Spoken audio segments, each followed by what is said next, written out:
வணக்கம் நண்பர்களே. நடிகர் விஜயை வைத்து இதுவரை படம் தயாரித்தவர்கள், படம் தயாரித்த நிறுவனங்கள், அந்த படத்தின் தயாரிப்பு நிறுவனங்களுடைய ப்ரொப்ரைட்டர், ஓனர்கள், முதலாளிகள், இவர்கள் அனைவரையும் வருமான வரித்துறை ஒரு புதிய பரிமாணத்தில் அணுகத் தொடங்கியிருக்கிறது. என்னது? சேனல் சப்ஸ்கிரைப் பண்ணாதவங்க சப்ஸ்கிரைப் பண்ணிக்கங்க, நோட்டிஃபிகேஷன் பில் பதிவு பண்ணிக்கங்க. இதுவரை நடிகர் விஜய் கிட்டத்தட்ட ஒரு 25-30 வருஷம் அவருடைய திரைப்படத்துறை வாழ்க்கை இருக்கும். இதில் முக்கியமான வெற்றி படங்களை கொடுத்த சில நிறுவனங்கள், சில நிறுவனங்களுடைய படங்கள் வந்து வெற்றி விழா, கோல்டன் விழா இதெல்லாம் நடந்திருக்கு. சில்வர் ஜூப்ளி, கோல்டன் ஜூப்ளி எல்லாம்.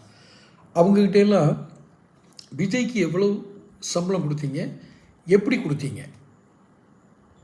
இன்னும் குறிப்பாக சொல்ல வேண்டும் என்றால், அவர் பிரபலம் அடைய தொடங்கிய அந்த 2000களுடைய மத்தியில் இருந்து 2000 ஆண்டினுடைய மத்திய பகுதியில் இருந்து அவருடைய படங்கள் தொடர்ந்து ஹிட் ஆகி பெரிய சம்பளம் வாங்குகிற அளவுக்கு அவர் உயர்ந்தார் என்று பொதுவாக இண்டஸ்ட்ரியில் சொல்லுவாங்க. இப்போ கூட ஒரு சினிமா விட்டுட்டு கட்சியை தொடங்கும்போது 200 கோடி 300 கோடி வாங்குவார்னு சொல்லுவாங்க.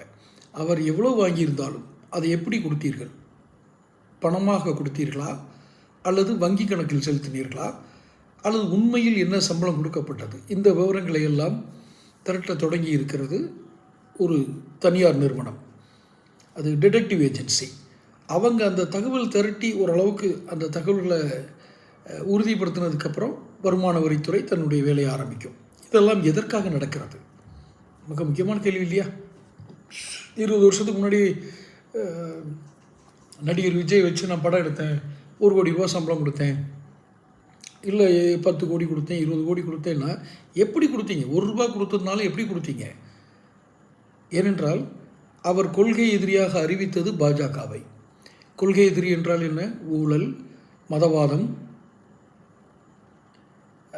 இன்னும் இஸ்லாமிய எதிர்ப்பு, அது இதுன்னு நிறைய குற்றச்சாட்டுகள். சிறுபான்மையினர் அவங்க பாஜக வந்து சரியாக கண்டுக்கலை, அல்லது சிறுபான்மையினருக்கு பாஜக அரசு எந்த உதவியும் செய்யவில்லை, இஸ்லாமியருக்கு எதிராகவே செயல்படுது. இது மாதிரி தொனியில் வர்ற மாதிரி, இப்படி நேரடியான வார்த்தைகளாட்டையும் இந்த தொனியில் வர்ற மாதிரி தான் அவருடைய பிரச்சாரங்கள் இருக்கும். ரொம்ப ஆக்ரோஷமாக சினிமா சொன்ன மாதிரி பேசினார்.